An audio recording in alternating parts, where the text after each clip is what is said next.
to start with the role of communication. Role means what? Basically, it means the importance of communication. Okay.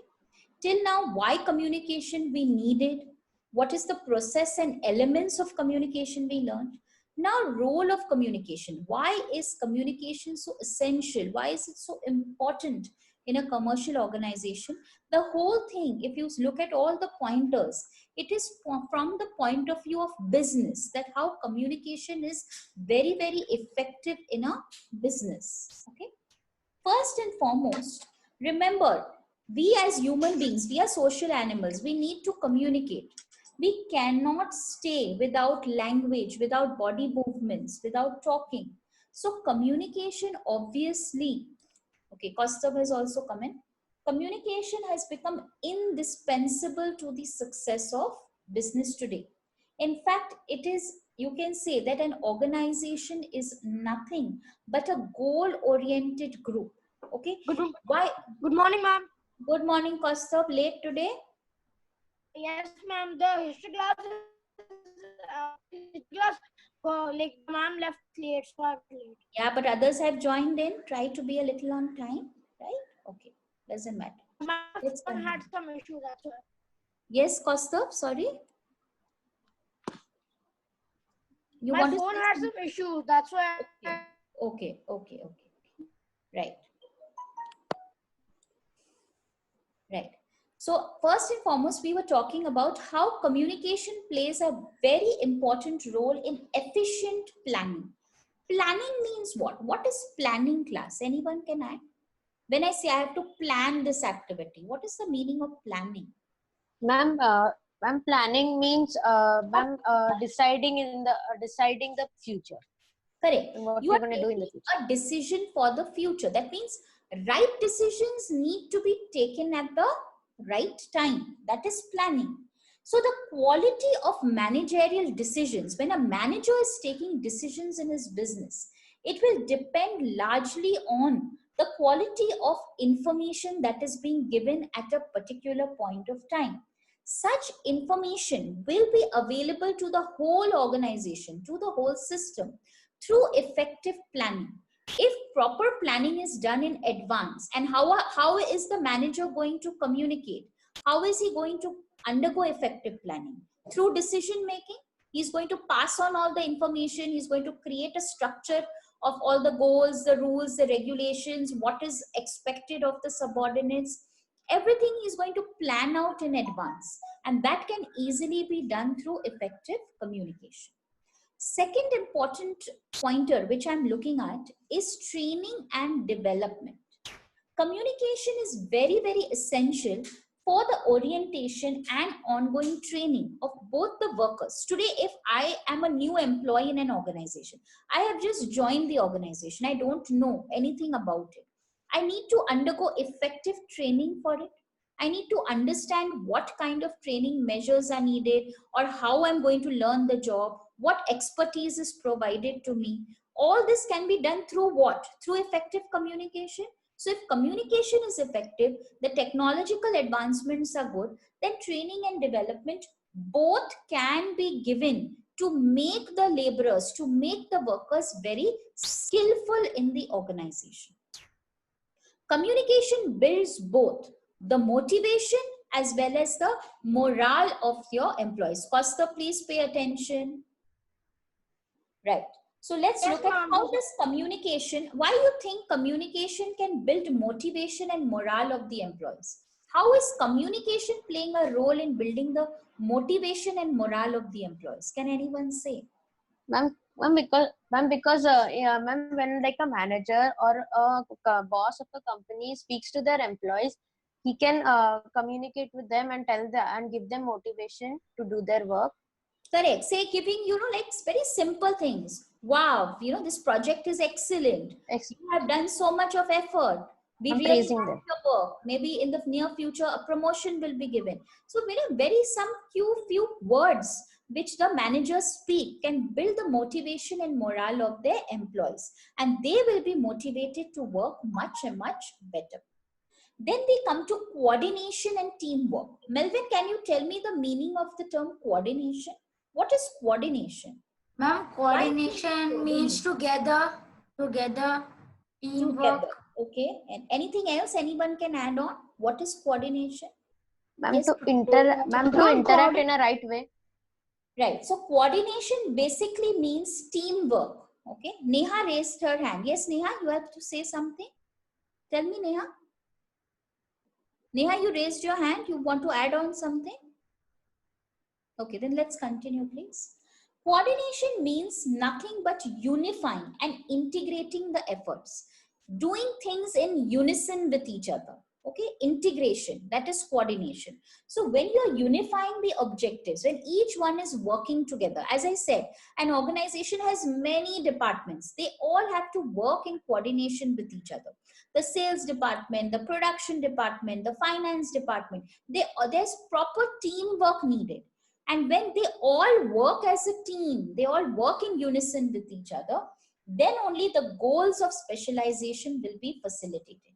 In fact, according to Gelman, an organization can be more efficient than the system by which it informs its members of what is expected of them, so that the efforts will reinforce each other and create a momentum towards the attainment of the organization's purpose. So if you are in coordination with each other, you're working towards the goals effectively, definitely you're going to come up with very good results.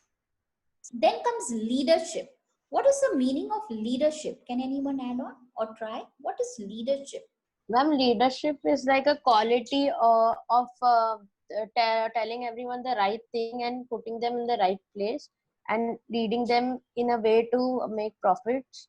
Okay. What And happens in encouraging them. school? Who's a leader? Generally, who when say someone is appointed as the monitor of the class or the monitor of the house, doesn't he act like a leader to the class? Yes, Right? miss. He guides Yes, the ma'am. class. Guides He them. tells what things should be done, what shouldn't be done. Let's go about. Say he's a leader of a sports group, right? So leadership is again very important because a leader has to come from the forefront. His communication skills need to be very effective because he's the one, through his own tact and his own persuasion, he can convince the other members to enact in the way the system wants them to work. So he's a very good orator. At the same time, he has to also listen to his members. He has to understand their points of view as well. He can sell their ideas. He can overcome resistance, and he acts as a intermediary between the, you can say, between the managers and the subordinates. By keeping himself close to the people, the leader can continuously win their support and loyalty. Remember, if people will love you, if they as a group leader, you will be, then everyone will listen to you. People will follow you. So it's very important that the leader should be able to build connections with his teammates. What do you understand by effective control? Why is that very important in communication? What is control? Ma'am, to control what all your employees and everyone are doing, or they can do anything and you won't know, and it might make the company go into losses. Okay, so let's come to effective communication. Communication from the boss serves as the basis on which the employees regulate their work and they know exactly what is expected of them. A manager can correctly judge the performance of his subordinates, and he can take suitable actions and remedial plans to give the feedback and other informations to the employees. This way, an effective control system can be exercised. Clear? Then comes industrial harmony. What you understand by sound industrial relation? What happens when is there no industrial harmony? What happens? Any idea? Ma'am, the industries, there are like conflicts in the industries, Correct, and correct. then there's riots against industries and stuff. Right. There's mutual discord between them. Right. Good. So it's important that communication creates a meeting of minds and a meeting of hearts. How is it happening? It can bring closer to each other. We have trade unions today to work for the interests of the employees. They help in collective bargaining, in understanding the rights of the traders. That if the laborers are working for many extra hours, what kind of extra wages can be given to them. So this way, there will be mutual cooperation and industrial harmony. Last but not the least, communication is indispensable for every organization. If, as I said, the organization is able to build relations with the government, with the society, with everyone else around, what happens is it is able to build a corporate image of itself. It builds a goodwill for itself. So it is very important that communication helps to build a corporate image. Kaustav, you're not paying attention today. There's constantly you're looking here and there. Please pay attention to the pointers. Ma'am, I am listening. Okay. So these are the important pointers for the importance of communication or role of communication. Can one by one, each one of you just tell me one pointer fast? Then I'll go to the next part. Let's start. Who's going to start first? Ved. Ma'am, leadership. Okay. Who's telling first? Okay, Ved, come on, start. Okay, I'll start. Efficient planning and decision making, ma'am. Ma'am, this means that you have to make efficient planning so you can make maximum use of the resources with minimum amount of money, and you have to make the right decisions. Or a wrong decision can lead to a lot of problems in the company. Okay, Melvin, next one. Training and development to staff. Ma'am, in this, the staff should be developed so that they can handle the upcoming technologies, how to work on them, and how to make their work best. In this, and training, they are training, ma'am, not only the technology, but also they should also train to do the work how they should do in the right manner. Kaustav, which one are you going to tell me? Ma'am, I'll say coordination and teamwork. Coordination means the unity of the employees in order to make the company the best, and hence communication plays an important role in coordination, as if there is no coordination between the teamwork, it will result in the loss of the company. Okay. Ronak is not there in the meeting today? Ma'am, actually he has some connection issues, so that's why he got disconnected, ma'am. Every day missing out on classes like this, how you all are going to do the syllabi, I don't know. Barriers to communication. Okay, barrier means what? What does the term barrier mean? Can anyone say? Ma'am, barrier means Obstacle, hindrance. Hindrance, ma'am. Right. So there are different kinds of barriers to communication. The first one I'm talking about is a psychological barrier. Okay, there are different barriers. Psychological, then you have semantic, organizational, physical, and mechanical. Each one I'm going to explain. Please have a look at it. This is what I have already shared the topic with you. Just go to the yes, also. This is the diagram for elements of communication process. This is very important, children. Remember, I had explained this in details to you. The source, encoding, channel medium, receiver, decoding, noise. This needs to be done well. If you look at the barriers, we have first the psychological barriers. Psychological barriers are the prime barriers in interpersonal communication. The psychological status of both the sender and the receiver of the message can affect the meaning of the message inscribed.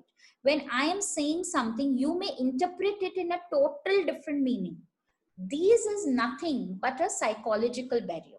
Psychological barrier can arise out of emotions, because of the state of mind, because of perception.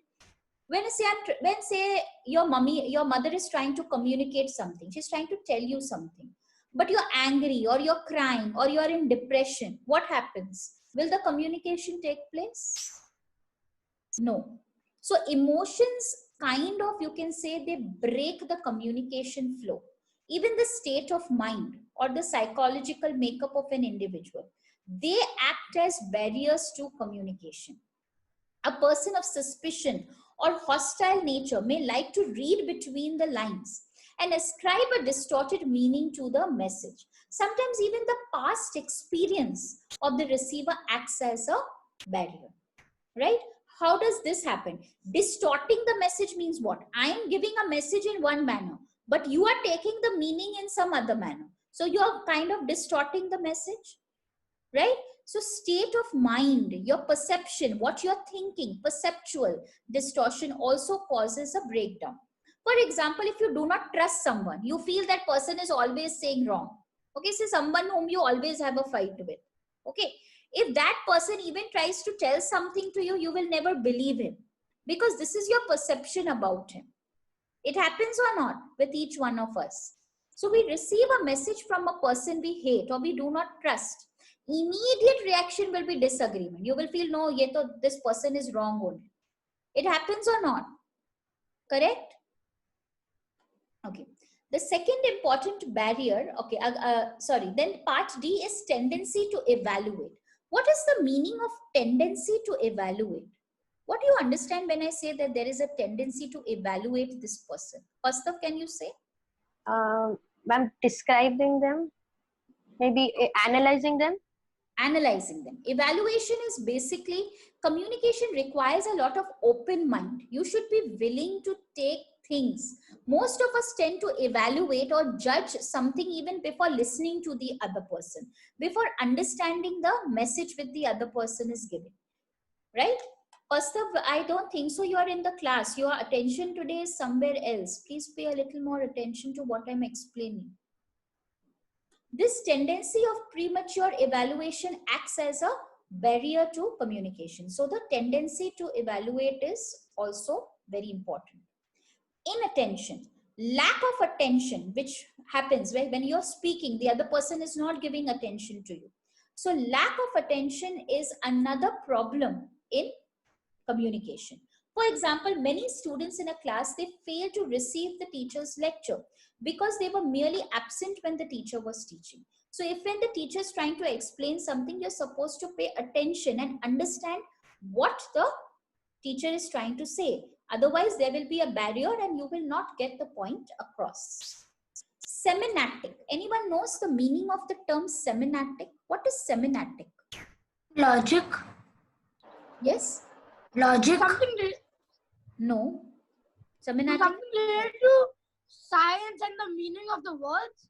Meaning of language. Semantics is the science of meaning, the science of language. Words and symbols, they often mean different things to different people because of the difference in the background, education, experience. In fact, in English, most of you are English students. One word may have 2 or 3 meanings. Yes or no? Like C and C.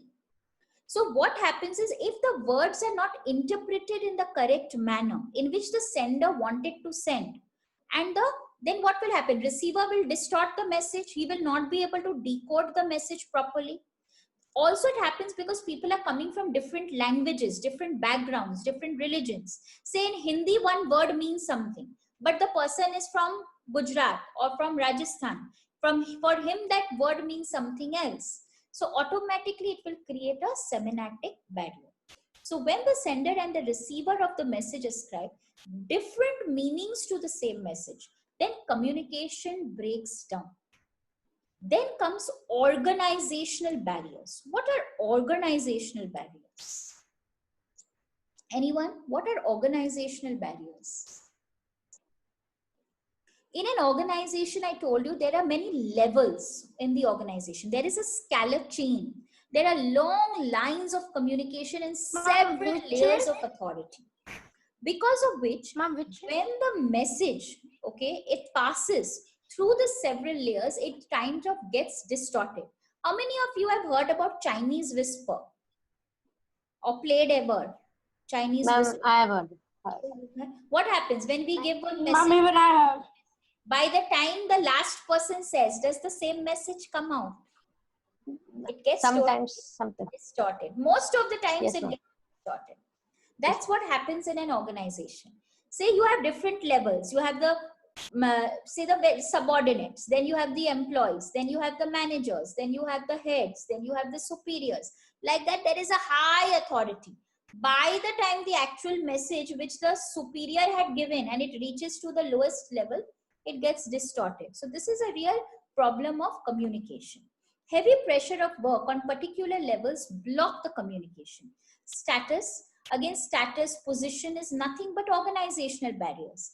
High-level managers may not listen patiently and carefully. You must have seen in many movies, in TV, that the high-level manager, he's shouting, he's getting very angry and agitated on the middle-level managers. Now, they are not able to understand the clarified instructions. So by the time they give the subordinates, they are also not clear, and subordinates may also not understand. Sometimes you just give information to please the superiors, right? These are nothing but organizational barriers. Last but not the least are physical and mechanical barriers. Faulty telephone line not effective. Okay, noise. Remember I spoke about noise when we did the whole process of communication? Yes, ma'am. Noise, problems in speaking, hearing, these are nothing but examples of physical barriers of communication. Mechanical barriers refer to the defects in the equipments used for communication. As I said, if people are working in a factory, the machine is not working effectively or there's too much of noise behind. Again, what happens is this creates a mechanical barrier, and if any instruction is given at that time by the manager to the worker, he will not be able to understand. So these are the different barriers of communication. I hope the barriers are clear now. Yes, ma'am. Yes, ma'am. Okay, great. Tell me one barrier then. Let's see how much you have understood. Quickly, before I go to principles. Any one barrier, please choose and start. I'm waiting. Ma'am, physical and mechanical barriers. Hmm. It means that there can be any barrier between the sender and the receiver. For example, faulty telephone lines or noise. Okay, good. Wait, which one are you going to tell me? Ma'am, the sentimental barrier. Sentimental, no, it is semantic barriers. Okay, semantic barrier. Ma'am, these are the barriers these are the barriers when there's a different meaning of every word. For example, a person who doesn't know how to speak English cannot speak to a person who only speaks English. It's hard to communicate through these barriers, and that creates a miscommunication. Melvin, which one are you going to tell? Organizational barriers. Organization barriers, in this there are many barricades which you have to come across in organizational barriers. For example, the rules of the organization, the rules and the regulation, and how it will be conducted. And of course, step by step. there are long lines of authority. There are too many layers because of which the information gets distorted. So after the barriers, let's go to the next part of the chapter. That is principles of effective communication. Okay, what should be then, how we should communicate to remove these barriers. In order to overcome the barriers of communication, we need to follow certain important principles. Okay. Kaustav, I'm not going to again and again say, please pay attention to the class. First one is principle of clarity. Okay, it's very important. Communication should begin with some message. Message should be absolutely clear as possible. It should be free from all kind of ambiguities. If the message is clear, whatever I'm trying to say, you're understanding clearly, then message can be conveyed effectively if it can be formulated in the mind of the receiver. If you're going to speak in a language which others cannot understand, or your sentences are not properly framed, then the whole purpose of communication gets lost. Keith Davis has suggested certain guidelines. Use simple words and phrases. Use short and familiar words. Use personal pronouns. Give illustrations. Use short sentences. Use active words and express thoughts logically. Yes, Kaustav, you wanted to say something? Ma'am, who's Keith Davis? Keith Davis is one of the authors who has written about communication. Okay. Principles of objective. The communicator must understand clearly the purpose of communication before actually sending the message. Objective means what? A goal. Whenever the purpose of communication is known, the right mode of communication needs to be selected. The objective of communication may be to give or obtain information, to initiate an action, to change the attitude. See, whenever I'm trying to give some information, there has to be a goal behind it. Here, the goal is that this lesson becomes clear to you, right? So, it is very important that you understand what the message is being told or what the message is being sent. Principle of completeness. As I said, from the sender to the receiver, you have a big channel of communication which I'm looking at. Sender, then what is the next step after sender? What is the next step in the whole process of communication? Encoding. Encoding, then? Intercoding. Message. Okay. Ma'am, then channel. Okay. Media. Receiver and decoding. Receiver. Channel, decoding, and last step, the Feedback. Feedback. There should be Feedback. noise. The most important feedback. Correct. So here, as I said, a complete message will be adequate in only if the whole process is followed. Incomplete message creates misunderstandings, delays, and it hampers the human relation. Principle of consistency. The message should be conveyed very consistently with goals, plans, policies. Everything should be done in a consistent manner to avoid any kind of confusion. Principle of feedback, as I said, it is two-way communication. The sender who's seeking to obtain and know the reaction and the response of the receiver. This requires patience, empathy, and effective listening. Then we come to principle of time. Information needs to be communicated at the right time. Proper timing is very important.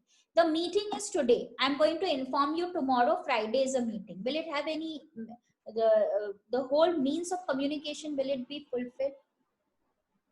No. No, ma'am. No, ma'am. Communication should be communicated at the right time. Very important. Last but not the least, the 10 commandments of good communication. Clarify before attempting to communicate. Examine the purpose of communication. What is the objective? Understand the physical and human environment. While planning, communication consults others to obtain support.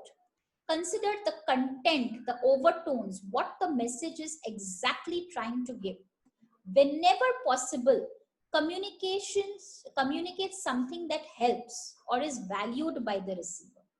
Communication messages or communicate messages that are of short run and long run importance separately. Action should be congruent with communication. Whatever you are doing and whatever you're communicating, they should go hand in hand. Follow the message, be a good listener. These are the commandments of communication.